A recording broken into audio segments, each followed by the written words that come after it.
안녕하세요, 김유영입니다. 세 번째 시간으로 찾아뵙습니다. 자, 국영수를 잘해야만 이라는 이제 주제로 찾아왔는데요. 조금 무거운 주제일 것도 같아요. 우리 그 학생들 보면 학교에서 시험 준비하거나 또는 이제 입시, 물론 입시 관련 이야기인데 국영수를 그렇게 강조들 많이 하시잖아요. 사실 학부모님들께서도. 자, 근데 과연 이게 맞느냐라고 제가 좀 질문을 드리고 싶어요. 그러니까 국영수를 잘하면 입시 결과가 좋나요? 네, 이거에 대한 좀 답변을 저 나름대로 좀 드리고 싶어서 국영수가 과연 최고인가? 사실 뭐 수능이나 뭐 이런 거 한 방만 잘 보면 입시가 해결이 되는 그런 시대도 있었다고 들었어요. 저는 아니라고 말씀드릴게요. 예, 근데 요즘 아이들은 모든 걸 다 잘해야 돼요. 학교에서 뭐 내신 등급도 잘 따야 되고 수능에서 또 최저 학력 기준도 맞춰야 되고 굉장히 힘들어요. 너무너무 힘들어요. 그래서 학원, 사교육의 도움을 많이 받기도 하는데 사교육도 시키다 보면 이런 문제가 있죠. 수학학원은 수학만 해야 되게끔 시간표를 짜주고요. 영어학원 영어만 하게끔 시간표를 짜주고 국어학원 마찬가지입니다. 도대체 다른 과목은 공부를 어떻게 하나요? 근데 그런데 보면 막 이런 거 써 있거든요. 수학학원에 보면 서울대 몇 명에 의대 몇 명 갖고 막 이렇게 영어학원 마찬가지고 막 써 있어요. 그러면 우리 애도 보내야 될 것 같은데 막 이런 생각들을 많이 하실 거예요. 그런데 전 진짜 이 얘기 정말 드리고 싶은데 수학만 공부해서 그런 입시 결과 나올 수 없어요. 또 하나 영어만 공부해서 입시 결과 그렇게 나올 수 없고요. 마찬가지입니다. 국어만 해서 그렇게 나올 수가 없어요.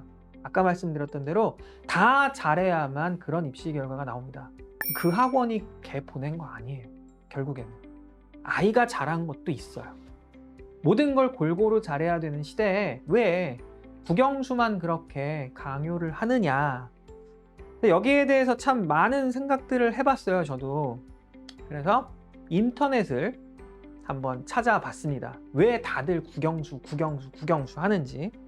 구글 검색 결과입니다. 2023년 수능 과목별 난이도라고 검색을 해봤더니요. 지금 보시듯이 수학, 영어, 국어는 나와요. 그런데 과학, 탐구 영역에 관한 내용은 단 하나도 없습니다. 가끔 사회 과목에 대한 난이도 분석 결과 뭐 이런 거는 뜨더라고요. 그래, 구글이니까 그럼 네이버도 한번 검색해볼까? 네이버 검색해봤어요. 같은 주제로요. 2023 수능 난이도로 검색을 해봤더니 결과는 비슷합니다. 국어, 영어, 수학밖에 안 나와요. 도대체 왜 국영수만 강조를 할까?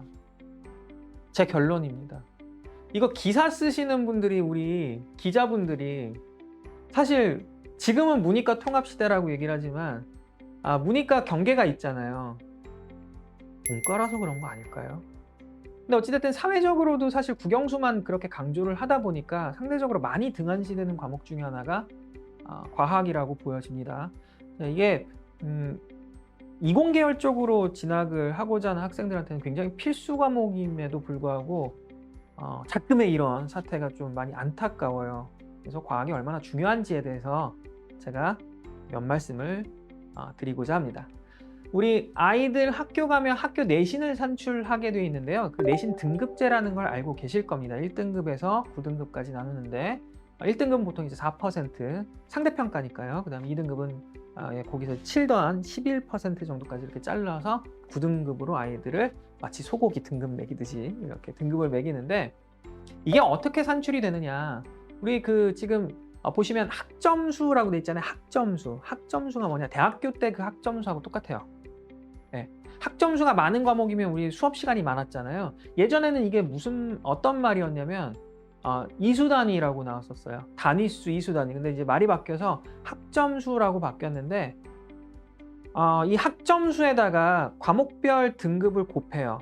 그 다음에 그걸 합을 구한 다음에 나누기 총학점. 이렇게 계산을 하면 뭐가 나오냐면 전체적인 평균 등급이 나와요. 평균 등급이 나오고 그걸 통해서 내신 등급 산출이 되는 겁니다. 자, 그렇다면 중요한 게 뭐냐. 일단 무조건 과목별 등급이 잘 나오는 것도 중요해요. 그런데 기왕이면 학점수가 높은 과목이 등급이 높은 게 유리하겠죠. 그렇다면 아이들이 공부하는 과목들 중에서 학점수가 높은 과목이 뭐가 있을까? 이공계 진학을 하고 싶다는 학생들 기준으로 말씀을 드리면 물론 고등학교 1학년 이후에는 또 이제 선택으로 나뉘기 때문에 조금 다른 얘기가 되겠습니다만, 일단 그 기준으로 말씀을 드리면 단순하게 수학 한 4학점 정도 됩니다. 네. 영어요. 영어도 한 3, 4 왔다 갔다 할 겁니다. 학교마다 조금씩 또 차이가 있어요. 국어 3 정도 될 거예요. 사회 뭐 3, 4 정도 될 거고요. 나머지 과목들은 뭐 2, 뭐 1인 경우도 있을 거고요. 과학은 4입니다. 네. 자, 그러면 이제 헉 하실 거예요. 아마. 수학이나 똑같네? 근데 왜 등한시할까요? 전 참 이게 이해가 안 가요. 과학도 그만큼 중요해요. 특히나 고등학교 1학년 학생들한테는요, 과학이 어떻게 보면 내신 등급을 결정짓는 가장 중요한 요소 중에 하나가 될 수도 있다는 말씀을 드리는 거예요. 물론 이게 이런 얘기가 뭐 예를 들어서 학부모님들께서 국어학원 가서 상담을 받거나 영어학원 가서 상담을 받거나 수학학원 가서 상담을 받는다면 어머님 국어가 제일 중요해요. 어머님 글로벌 시대 영어가 제일 중요하죠. 어머님 수학 말해 뭐해, 수학 제일 중요한 거 아시죠? 이렇게 얘기할 건데 제가 물론 과학을 담당을 하고 있어서 이런 말씀을 드리는 거는 아니에요. 저는 굉장히 나름대로 중립적인 입장을 취하고 있습니다. 아이들한테 뭐가 도움이 되는 건지에 대해서 항상 고민을 하는 사람 중에 하나라고 저는 생각을 하기 때문에, 네, 이러면 좀 신빙성이 있겠죠. 근데 과학이 학점수가 빠지지 않는다는 거예요. 그만큼 이제 중요하다는 말씀을 드리는 거예요. 그래서 과학 교육을 해야만 한다. 아이들이 과학을 그거 그냥 단순히 외워서 뭐 하면 되는 거 아니야? 이렇게 이제 아이들한테 말씀을 하실 게 아니라는 거예요. 조금 심도 있게 공부를 해서 성적을 만들어내야 그게 과학이 결국 학교 내신, 즉 입시에도 도움이 되는 그런 과목이 된다라는 걸 말씀드리는 겁니다. 예. 그럼 이게 과학을 공부하는 데 있어서 아이들한테 뭐 이런 말씀 많이 하시잖아요. 고등학교 들어갔더니 아이들이 과학 성적이 쭉쭉 떨어졌어요. 야, 중학교 때 그렇게 잘하다가 야, 공부를 어떻게 한 거야 도대체? 과학 성적이 왜 이 모양이야? 이러시면 안 돼요. 딱 말씀드리는데 이러시면 안 돼요. 왜냐면 중학교 과학은 사실은 이게 암기 과목에 가까워요. 그러니까 보면 보통 시험 범위가 정해져 있고요. 이거 딸딸딸딸딸딸 외우잖아요. 그럼 그 안에 다 나와요. 또 중학교 과학이 쉽지는 않은데 그렇게 공부를 하고 나서 아이들이 이 특징이 있죠. 시험 끝나면 그 내용 싹 까먹거든요. 근데 고등학교 과학부터는 그게 안 되거든요. 이게 다 연계돼 있고 또 2학년 올라가면 더 심해지니까 어려워요, 내용이. 그래서 이게 암기로는 될 게 아니거든요. 그러니까 그렇게 말씀하시면 안 돼요. 그러면 또 이런 말씀을 또 하세요. 아니 그거 고등학교 1학년 때 배우는 과목이 통합과학이잖아요. 통합과학이 중학교 때 과학하고 연계가 70% 정도 돼 있다는데 그럼 쉬운 거 아니에요? 그거 뭐 그냥 외우면 되는 거 아니냐. 그 애들 성적 안 나오는 건 얘가 공부 안 한 거 아니냐. 그게 아니라는 거예요. 그러니까 중학교 과학이라고 하는 게요, 되게 이제 교과 진행 과정을 보면 아이들이 갑자기 뜬금없이 어려워하는 단어들이 많이 등장을 해요. 특히나 어려워하는 건 뭐 뻔해요. 물리학 관련, 화학 관련 단어는 애들이 항상 어려워하는데, 통합과학이 어떻게 구성되어 있는 거냐면 저는 이렇게 해석을 하거든요. 통합과학이라고 하는 과목 자체는 애초에 존재하지 않아요. 그러니까 물화생지 우리 소위 얘기하는 이 4개의 과목을 적절히 배합을 해놓은 게 통합과학은 맞다고 보는데, 이게 중학교 과학하고 70% 연계가 되어 있다라고 얘기를 하잖아요. 그 70%가 중요한 게 아니고 나머지 30%가 되게 중요한 거예요. 왜 그러냐면 중학교 과학의 70% 연계라고 하는 건 일리 있습니다. 연계되어 있어요. 연계되어 있는데 우리 통합과학은 없는 과목이라고 쳤을 때 고등학교 2학년 올라가서 아이들이 배우는 과목은 과학 과목, 물리학원, 화학원, 생명과학원, 지구과학원이거든요. 네.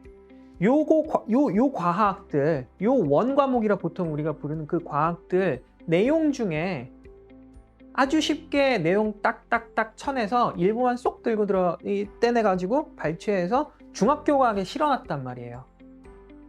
그러니까 중학교 과학은 결국엔 과학의 가장 기초 과정이니까 당연히 거기에 후행 학습 과정이 있겠죠. 그게 소위 얘기하는 원과목들이에요. 그러니까 아이들이 원과목 책을 중학교 학생들이 딱 펴봤을 때 이거 중학교 과학에 나오는데 이런 내용들이 있어요. 그게 70%인 거예요. 그게 통합과학에 들어가 있고 나머지 30%는 그렇다면 어디서 왔겠는가. 네, 중학교 과학에 언급되어 있지 않았던 나머지 원과목 내용들이 들어가서 100%를 이루는 겁니다. 이러니까 아이들이 공부하기가 힘든 게 맞아요. 거기다가 학점수가 높잖아요. 이러니까 사실 굉장히 괴롭히는 과목 중에 하나일 겁니다. 공부하는 데 있어서. 다만 과학을 놓아서는 안 된다. 왜? 국영수만큼 중요한 아이들의 내신 성적을 좌우하는 과목이기 때문에 어렵지만 성적이 되게 중요해요. 이래서 어릴 때부터 체계적인 과학 교육이 굉장히 필요하다라고 보는 겁니다. 사교육을 말씀드리는 게 아니고요.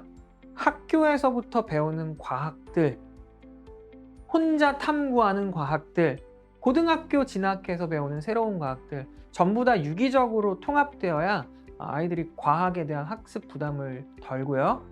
재밌어지고요. 그래야 성적이 나올 거라고 저는 믿습니다. 그러면 다음 시간에는요, 우리 조금 더 요거에 대한 깊은 얘기를 해볼까 하거든요. 괜찮으시겠죠? 예, 저는 여기서 오늘은 이만 물러가고요. 다음 시간에 또 유익한 내용으로 다시 찾아뵙겠습니다. 감사합니다.